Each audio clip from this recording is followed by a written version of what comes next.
بسم اللہ الرحمن الرحیم۔ ظفر اقبال اردو اکیڈمی، مثالی پرچہ نمبر 10، تیاری برائے lecturer in Urdu, S S Urdu, S S E Urdu, E S E Urdu. مستند اور معیاری لیکچرز کے سلسلے میں پیش خدمت ہے 10واں لیکچر۔ سوال نمبر 1 ہے، محاورہ پوچھا گیا ہے، تاکہ نسیاں ہونا۔ تاکہ نسیاں ہونا سے کیا مراد ہے؟ تاکہ نسیاں ہونا کا مطلب ہوتا ہے بھول جانا، کسی غیر مستعمل چیز کو طاق پر رکھ دینا یا انجانے میں یاد نہ رہنا، اس کو کہا جاتا ہے تاکہ نسیاں ہونا۔ ایک اور محاورہ ہے طاق پر رکھنا یا طاق پر رکھ دینا۔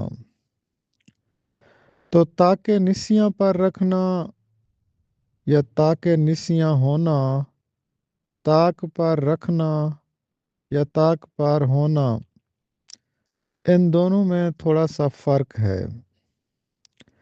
تاکہ نسیاں پر رکھنا کا مطلب ہوتا ہے بھول جانا، انجانے میں یاد نہ رہنا، جبکہ طاق پر رکھنا اس کا مطلب ہوتا ہے بھلا دینا، یعنی جان بوجھ کر بھلا دینا۔ سوال نمبر 2 ہے، تاشت از بام ہونا کے کیا معنی ہیں؟ تاشت از بام کا مطلب ہوتا ہے راز ظاہر ہونا، بھانڈا پھوٹ جانا، مشہور ہونا، عام ہونا۔ تاشت کہتے ہیں برتن کو یا پرات کو، بام کہا جاتا ہے چھت کو۔ تو بنیادی طور پر یہ لفظ تے کے ساتھ لکھا جاتا ہے، تاشت، تشتری۔ تو لیکن یہاں پر توئے کے ساتھ لکھا ہے اور توئے کے ساتھ ہی اب یہ مستعمل ہے۔ تو تاشت از بام یعنی ایسا برتن جو کسی چھت پر رکھا ہوا ہو، جسے ہر شخص دیکھ سکتا ہو۔ تو مجازی معنوں میں اس کا مطلب ہوگا راز ظاہر ہونا، راز عیاں ہونا، مشہور ہونا، عام ہو جانا، مشتہر ہو جانا، راز ظاہر ہونا۔ سوال نمبر 3 ہے، ایک محاورہ پوچھا گیا ہے کہ عقل کے ناخن لینا، اس کے کیا معنی ہیں؟ تو عقل کے ناخن لینا اس کا مطلب ہوتا ہے ہوش کی بات کرنا، عقل کی بات کرنا۔ سوال نمبر 4 ہے، عید کا چاند ہونا، اس کے کیا معنی ہیں؟ عید کا چاند ہونا اس کا مطلب ہے کبھی کبھی نظر آنا۔ سوال نمبر 5 ہے، ظلم ڈھانا، اس کا کیا مطلب ہے؟ ظلم ڈھانا کا مطلب ہوتا ہے آفت ڈھانا۔ سوال نمبر 6 ہے، عقدہ وا ہونا سے کیا مراد ہے؟ عقدہ یہ عقد سے نکلا ہے، عقد کا مطلب ہوتا ہے گرہ لگانا، گانٹھ لگانا۔ تو عقدہ وا ہونا کا مطلب ہوگا گانٹھ کھولنا، یعنی کسی مشکل کا آسان ہونا۔ عقدہ وا ہونا، کسی مشکل کا آسان ہونا۔ طاق ہونا، طاق ہونا کا مطلب ہوتا ہے ماہر ہونا۔ کسی میدان میں بھرپور مہارت حاصل ہونا اس کو کہا جاتا ہے طاق ہونا۔ سوال نمبر 8 ہے خون کے گھونٹ پینا، اس کا مطلب ہے غم و غصہ برداشت کرنا۔ سوال نمبر 9 ہے دقیقہ اٹھا نہ رکھنا، اس سے کیا مراد ہے؟ دقیقہ اٹھا نہ رکھنا اس کا مطلب ہے کوئی کسر نہ چھوڑنا۔ ایک اور محاورہ ہوتا ہے دقیقہ فروغ گذاشت نہ کرنا، یعنی ہر ممکن کوشش کرنا، کوئی کمی نہ چھوڑنا، کوئی کمی باقی نہ رہنے دینا۔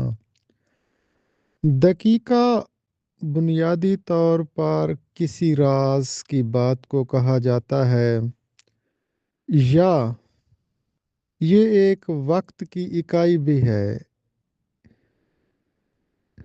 منٹ کو بھی دقیقہ کہا جاتا ہے، منٹ یعنی 1 گھنٹے کی جو بنیادی اکائی ہے منٹ، تو 1 منٹ کو، ایک اکائی کو دقیقہ کہا جاتا ہے۔ تو دقیقہ اٹھا نہ رکھنا اس کا مطلب ہوتا ہے کوئی کسر نہ چھوڑنا۔ یا ایک اور محاورہ بھی ہوتا ہے دقیقہ فروغ گذاشت نہ کرنا، یعنی کوئی کمی نہ چھوڑنا۔ سوال نمبر 10 ہے خاکہ اڑانا کا کیا مفہوم ہے؟ خاکہ اڑانا کا مطلب ہے رسوا کرنا، مذاق اڑانا یا مذاق کرنا۔ خاکہ نگاری ایک صنف ہے جس میں کسی شخص کی قلمی تصویر پیش کی جاتی ہے، یعنی خاکے میں کسی شخص کے بارے میں مختصراً یوں بیان کیا جاتا ہے کہ اس کی پوری تصویر سامنے آ جاتی ہے۔ سوال نمبر 11 ہے اقبال اور شبلی کے علاوہ جنگ بلقان کے تناظر میں شاعرانہ کلام کس نے پیش کیا؟ اقبال اور شبلی کے علاوہ جنگ بلقان کے تناظر میں شاعرانہ کلام مولانا ظفر علی خان نے پیش کیا۔ جنگ بلقان 2 لڑائیاں ہوئی تھیں، ایک 1912 میں اور ایک 1913 میں۔ اس جنگ میں یورپ کا کچھ حصہ سلطنت عثمانیہ سے الگ ہو گیا تھا، اور یورپ کے کچھ حصے کے الگ ہونے پر اور اس کے بعد سلطنت عثمانیہ کی شکست پر جنگ بلقان میں مسلمانوں کو شکست ہوئی۔ اس شکست پر عالم اسلام میں رنج و غم کی کیفیت دوڑ گئی تھی، اور اس شکست نے ہر شاعر کو متاثر کیا۔ اقبال نے بھی جنگ بلقان کے تناظر میں نظمیں لکھی تھیں، اور خاص طور پر اقبال کی ایک نظم فاطمہ بنت عبداللہ بڑی مشہور ہوئی۔ یہ دراصل فاطمہ بنت عبداللہ کا ایک مرثیہ تھا۔ 1912 میں بلقان کی لڑائی میں ایک عرب لڑکی فاطمہ بنت عبداللہ مجاہدین کو پانی پلاتی ہوئی شہید ہوئی تھیں۔ انہی کو خراج عقیدت پیش کرنے کے لیے اقبال نے ایک نظم لکھی تھی، فاطمہ تو آبروئے امت مرحوم ہے، ذرہ ذرہ تیری مشت خاک کا معصوم ہے، یہ سعادت حور صحرائی تیری قسمت میں تھی، نمازیان دین کی سکائی تیری قسمت میں تھی۔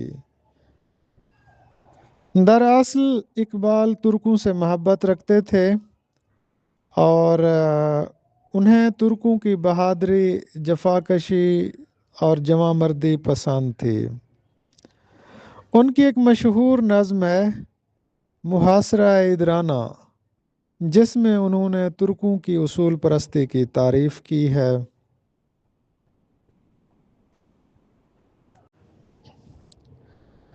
سوال نمبر 12 ہے نظم مورہ کا پہلا تجربہ کس نے کیا؟ تو اس کا درست جواب یہ ہے کہ نظم مورہ کا پہلا تجربہ اسماعیل مرہٹی نے کیا تھا، اور ان کی مشہور نظم تاروں بھری رات، اس کو اردو کی پہلی نظم مورہ کہا جاتا ہے۔ اسماعیل مرہٹی کی جو نظم ہے تاروں بھری رات، ارے چھوٹے چھوٹے تاروں کہ چمک دمک رہے ہو، تمہیں دیکھ کر نہ ہووے مجھے کس طرح تحیر کہ تم اونچے آسماں پر، جو ہے کل جہاں سے اعلیٰ ہوئے روشن اس روش سے، کہ کسی نے جڑ دیے ہیں گوہر اور لال گویا، جو ہیں آفتاب تاباں نے چھپایا اپنے چہرہ، وہیں جلوہ گر ہوئے تم، یہ تمہاری جگمگاہٹ ہے مسافروں کے حق میں بڑی نعمت اور راحت، اگر اتنی روشنی بھی نہ میسر آتی ان کو، تو غریب جنگلوں میں یوں ہی بھولتے بھٹکتے، نہ تمیز راس و چب کی نہ طرف کی ہوتی اٹکل، نہ نشان راہ پاتے وہ غریب کھیتے والے، وہ امیدوار دہکاں کہ کھڑی ہے جن کی کھیتی، کہیں کھیت کٹ رہا ہے کہیں گہ رہا ہے خرمن، نہیں آنکھ ان کی جھپکی یوں ہی شام سے سحر تک ہے تمام رات جاگے۔ تو تاروں بھری رات کو کہا جاتا ہے کہ یہ اردو کی پہلی مورہ نظم ہے۔ سوال نمبر 15 ہے، بابائے صحافت کسے کہا جاتا ہے؟ تو بابائے صحافت مولانا ظفر علی خان کو کہا جاتا ہے۔ سوال نمبر 16 ہے، بچوں کے لیے سب سے زیادہ کس نے لکھا، یا بچوں کے شاعر کون کہلاتے ہیں؟ تو اس کا درست جواب ہے کہ بچوں کے لیے سب سے زیادہ اسماعیل مرہٹی نے لکھا۔ عندلیب شادانی کا اصل نام کیا ہے؟ عندلیب شادانی کا اصل نام وجاہت حسین ہے۔ عندلیب شادانی یا جن کا اصل نام سید وجاہت حسین تھا، وہ پاکستانی شاعر اور ادیب تھے۔ ان کا ایک شعری مجموعہ 1951 میں منظر عام پر آیا، نشاط رفتہ کے عنوان سے۔ نقش بدی کے نام سے ان کی ایک تنقیدی کتاب بھی ہے۔ پیام اقبال یہ ان کی تحقیقی کتاب ہے۔ اسی طرح ان کا ایک اور شعری مجموعہ بھی آیا تھا، رباعِ شکست۔ اچھا، انہوں نے بابا طاہر عریاں کی رباعیات کی شرح بھی لکھی تھی۔ انہوں نے افسانے بھی لکھے تھے سچی کہانیاں کے نام سے۔ سوال نمبر 18 ہے، ایک ٹکڑا دھوپ کا، اس کے مصنف کون ہیں؟ تو اس کا درست جواب یہ ہے کہ ایک ٹکڑا دھوپ کا یہ افسانوی مجموعہ ہے، اور اس کے مصنف ہیں اسد محمد خان۔ سوال نمبر 19 ہے، سراج الاخبار کے بانی کون تھے؟ تو اس کا درست جواب یہ ہے کہ آخری مغل فرمانروا بہادر شاہ ظفر سراج الاخبار کے بانی تھے۔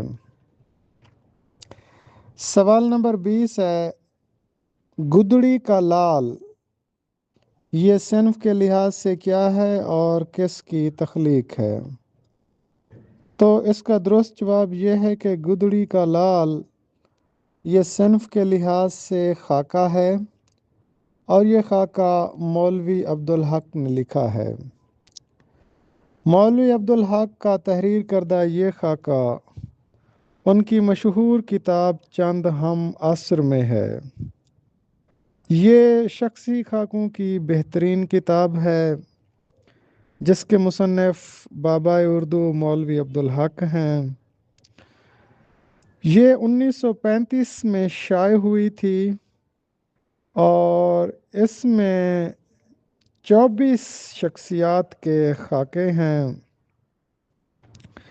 یہ کتاب 1935 میں اردو اکیڈمی، بلکہ 1935 میں پہلی بار شائع ہوئی، اس کے بعد اردو اکیڈمی سندھ سے 1959 میں شائع ہوئی تھی۔ اس کے بعد پھر یہ انڈیا سے 1966 میں بھی شائع ہوئی تھی۔ انجمن ترقی اردو ہند نے 1966 میں چند ہم عصر کو شائع کیا تھا۔ اس میں مولانا محمد علی جوہر کا خاکہ ہے، سر سید احمد خان کا خاکہ ہے، ایک غریب طبقے سے تعلق رکھنے والا مالی نور خان کا خاکہ دیو مالی کے نام سے ہے۔ دیو مالی اپنے کام سے کام رکھتا تھا اور ایک مرتبہ کام کے دوران اس بے خبر دیو مالی پر مکھیوں نے حملہ کیا جس سے وہ جاں بر نہ ہو سکا اور فوت ہو گیا تھا۔ اس کے بعد چند ہم عصر میں منشی امیر احمد کا بھی خاکہ ہے، پروفیسر مرزا حیرت کا بھی خاکہ ہے، سید محمود کا بھی خاکہ ہے جو کہ سر سید احمد خان کے بڑے بھائی تھے، مولوی چراغ علی کا بھی خاکہ ہے، مولوی محمد عزیز کا بھی خاکہ ہے، مولوی سید علی بل گرامی کا بھی خاکہ ہے، خواجہ غلام الثقلین کا بھی خاکہ ہے، حکیم امتیاز الدین کا بھی خاکہ ہے، مولانا وحید الدین سلیم کا بھی خاکہ ہے، گدڑی کا لال نور خان کا بھی خاکہ ہے، نواب محسن الملک کا بھی خاکہ ہے، غلام قادر گرامی کا بھی خاکہ ہے اور مولانا الطاف حسین حالی کا بھی خاکہ ہے۔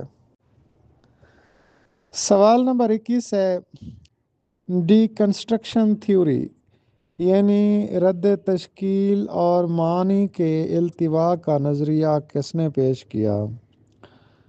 تو تنقید میں رد تشکیل اور معنی کے التوا کا نظریہ یاک دریدہ نے پیش کیا۔ سوال نمبر 22 ہے، فاصلوں سے ماورا ایک شعری مجموعہ ہے، اس کے خالق کا نام بتانا ہے۔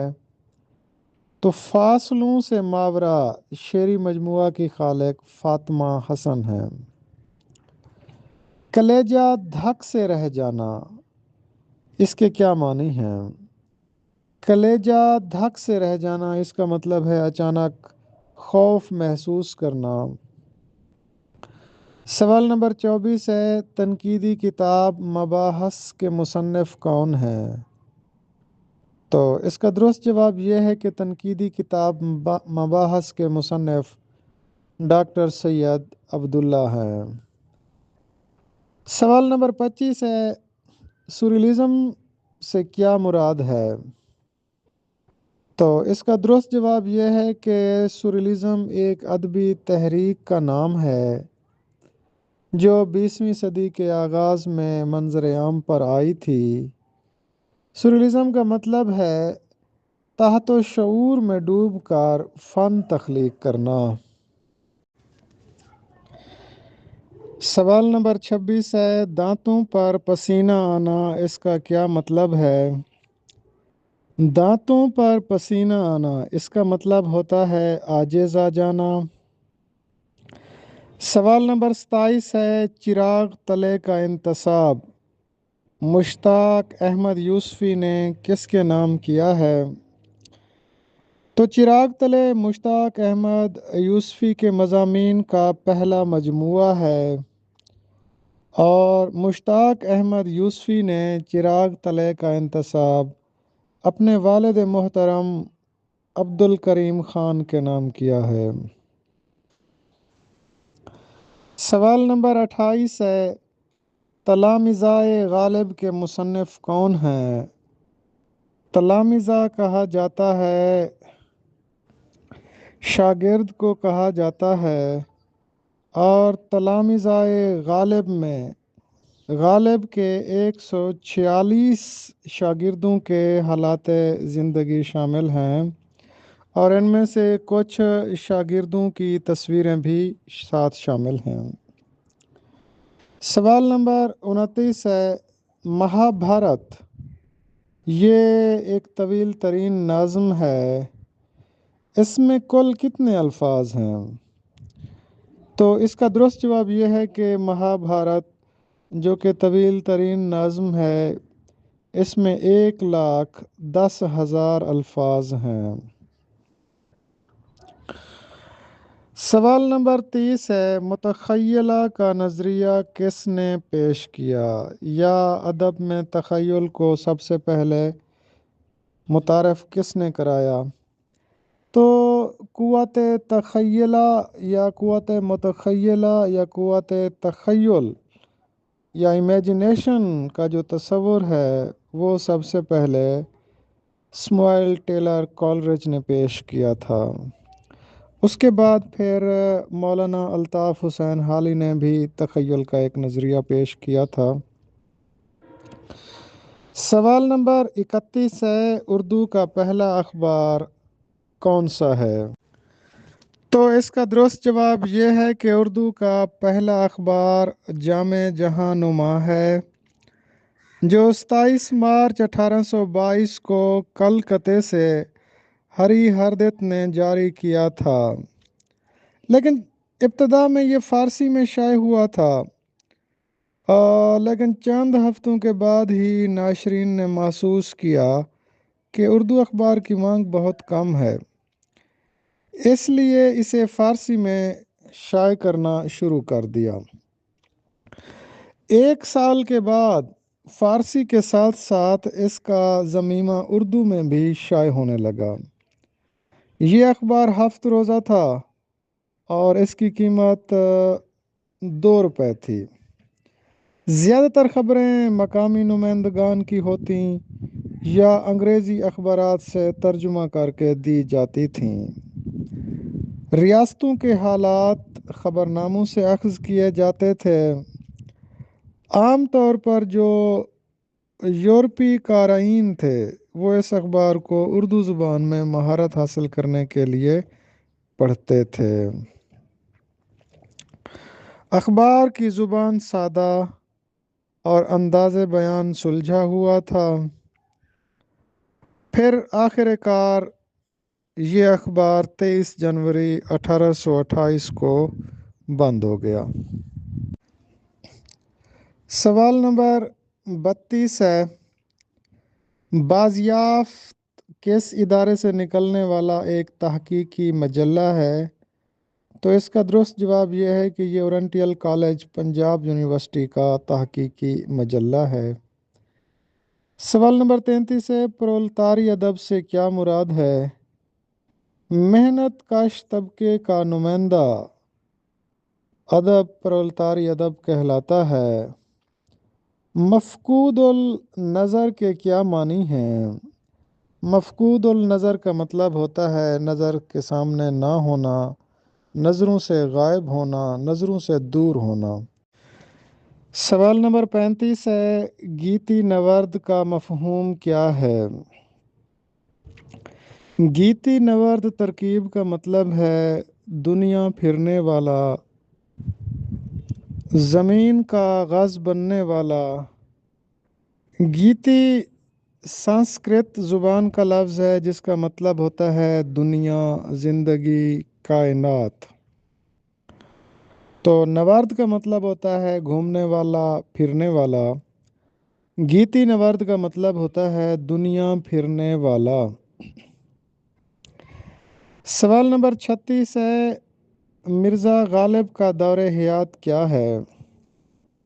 تو اس کا درست جواب یہ ہے کہ مرزا اسد اللہ خان غالب 27 دسمبر 1797 کو آگرہ میں پیدا ہوئے تھے اور 15 فروری 1869 کو دہلی میں انتقال کیا تھا۔ سوال نمبر 37 ہے، ایک مشہور نظم ہے نور جہاں کا مزار، اس کے خالق کا نام بتانا ہے۔ تو مشہور نظم نور جہاں کا مزار یہ تلوک چند محروم کی ایک نظم ہے۔ تلوک چند محروم کہتے ہیں نور جہاں کا مزار نظم میں کہ دن کو بھی یہاں شب کی سیاہی کا سما ہے، کہتے ہیں یہ آرام گاہ نور جہاں ہے، مدت ہوئی وہ شمع تہے خاک نہاں ہے، اٹھتا مگر اب تک سر مرکز سے دھواں ہے۔ تو یہ مشہور ایک نظم ہے، آپ اس کو پڑھ سکتے ہیں۔ سوال نمبر 38 ہے، تہذیب و تخلیق یہ کتاب کس نے لکھی ہے؟ تو یہ تنقیدی کتاب ہے جس کے مصنف ہیں سجاد باقر رضوی۔ سوال نمبر 39 ہے، شعری مجموعہ انجمن کس کا ہے؟ تو اس کا درست جواب یہ ہے کہ شعری مجموعہ انجمن صوفی تبسم کا ہے۔ سوال نمبر 40 ہے، میر تقی میر کی 200 سالہ برسی کب منائی گئی؟ میر تقی میر آپ سب کے علم میں ہے 1723 میں پیدا ہوئے تھے اور 1810 میں ان کا انتقال ہوا تھا، تو 2010 میں ان کی 200 سالہ برسی منائی گئی۔ سوال نمبر 41 ہے، گیہوں کے ساتھ خالی جگہ بھی پیس جاتا ہے، اس ضرب المثل کا کیا مطلب ہے؟ اس کو مکمل کیجئے۔ تو گیہوں کے ساتھ گھن بھی پیس جاتا ہے۔ گھن ایک ایسا کیڑا ہوتا ہے جو لکڑی کو کھا کھا کر آٹا کر دیتا ہے، نیز یہی وہ کیڑا ہے جو غلے میں بھی لگ جاتا ہے۔ غلے کے کیڑے کو بھی گھن کہا جاتا ہے، تو گیہوں کے ساتھ گھن بھی پس جاتا ہے، یعنی کبھی کبھی ایسا ہوتا ہے کہ ناحق کے ساتھ بھی ظلم ہو جاتا ہے، ایک ایسے شخص پر بھی ظلم ہو جاتا ہے جس نے کوئی گناہ نہ کیا ہو، یعنی گناہ گاروں کے ساتھ بے گناہ بھی مارے جاتے ہیں۔ معروضی نمبر 42 ہے، بیل منڈھے چڑھنا۔ بیل منڈھے چڑھنا کا مطلب ہوتا ہے کامیاب ہونا، کام کا حسب مراد انجام کو پہنچنا۔ ایک اور ضرب المثل بھی ہے، یہ بیل منڈھے چڑھتی نظر نہیں آتی، اس کا کیا مطلب ہے؟ یہ بیل منڈھے چڑھتے نظر نہیں آتی، اس کا مطلب ہے یہ کہاوت اس وقت بولتے ہیں، یہ جملہ اس وقت بولتے ہیں جب کوئی کام پورا ہوتا دکھائی نہ دے۔ بتائیے یہ مشہور شعر کس کا ہے؟ رات کی رانی کی خوشبو سے کوئی یہ کہہ دے، آج کی شب نہ میرے پاس آئے، یہ پروین شاکر کا شعر ہے۔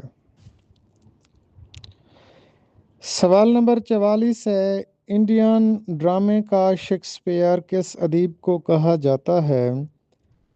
تو اس کا درست جواب یہ ہے کہ انڈین ڈرامے کا شیکسپیئر آغا حشر کاشمیری کو کہا جاتا ہے۔